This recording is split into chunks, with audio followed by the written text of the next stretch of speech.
100.000, tepatnya 97.000 data itu misterius. Dibayarkan gajinya, membayar iuran pensiun, tapi tidak ada orangnya. Pernyataan Kepala BKN tersebut lantas menimbulkan tanda tanya besar tentang sistem dan data kepegawaian lembaga pemerintah. Pelaksana tugas Kabiro Humas Badan Kepegawaian Negara, Pariono, meluruskan hal itu. Ia menegaskan, tak ada namanya PNS fiktif. Tak ada juga uang negara yang hilang karena peristiwa ini. 97.000 PNS itu benar ada namanya. Gaji yang ditransfer ke rekening pegawai juga mengalir ke pegawai yang masih aktif bekerja. Hanya saja, mereka tak memperbaharui datanya sehingga terjadi penumpukan data lama. Lebih lanjut, Pariono memastikan BKN telah membuat sistem informasi terpadu bernama SIBKN. BKN pun mewajibkan seluruh PNS dan ASN untuk mengunduh aplikasi MySAPK untuk memperbaharui data. Selain masuk langsung ke website BKN, data tersebut juga langsung terintegrasi dengan Dukcapil. Hal itu bertujuan agar data yang masuk dapat terus terpantau dan tak ada data yang tercecer. Sebenarnya tidak ada yang namanya PNS fiktif.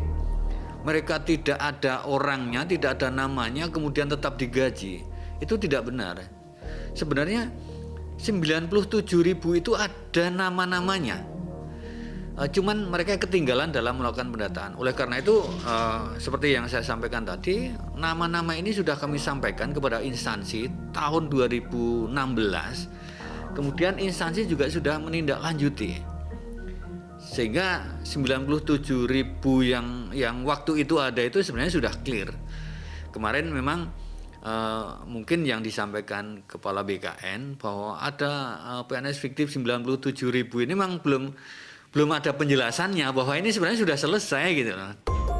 Meski peristiwa itu sudah dianggap selesai, Direktur Eksekutif Kajian Politik Nasional Adib Miftahul mengingatkan harus ada aturan jelas yang mengatur soal pemutakhiran data ini.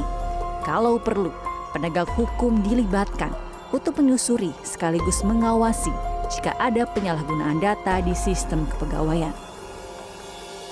Dan saya berpikir bahwa aturan itu sudah ada, cuman pertanyaannya implementasi itu dijalankan apa tidak. Karena kan gini, kalau kita bicara ASN, ketika dia bekerja dia dapat haknya, ketika dia pensiun dia juga dapat haknya. Tetapi ketika momen dia pensiun itu hari apa, saya kira sudah ada semuanya. Makanya yang saya ingin dorong adalah dengan kasus ini saya kira harusnya membuka ruang kepada BKN kalau perlu merekomendasikan kepada penegak hukum. Siapapun itu yang misalnya menyebar kabar bohong atau siapa yang bermain soal data itu, saya kira perlu diusut tuntas. Karena akan menjadi presiden ke depan bahwa hal-hal seperti ini tidak boleh terjadi. Lanjut Adib, terungkapnya peristiwa ini menjadi pelajaran sekaligus sentilan untuk pemerintah agar terus memutakhirkan teknologi di sistem kepegawaian. Seluruh instansi dari tingkat pusat hingga regional harus mengawasi betul data pegawainya agar peristiwa serupa tak terulang. Sekadauhan, Baramaestro, Jakarta. Assalamualaikum warahmatullahi wabarakatuh. Saya Haliza Nuraida, nomor absen 14, ingin membuat video analisis dari video di samping.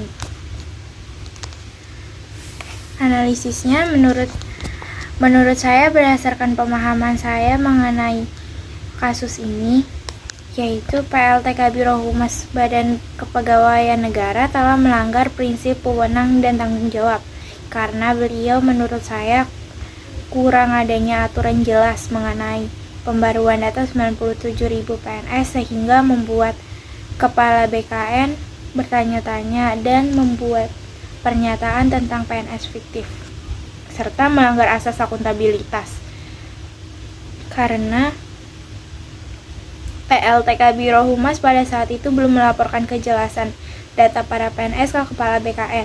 Jika dilihat dari sisi hukum, pemutakhiran data di Indonesia dinilai masih mengalami kekosongan atau dalam kata lain, belum adanya regulasi yang secara spesifik mengatur skema pembaruan data PNS ataupun lembaga-lembaga berwenang yang mengelola data tersebut. Sekian analisis menurut saya, kurang lebihnya mohon maaf. Wassalamualaikum warahmatullahi wabarakatuh.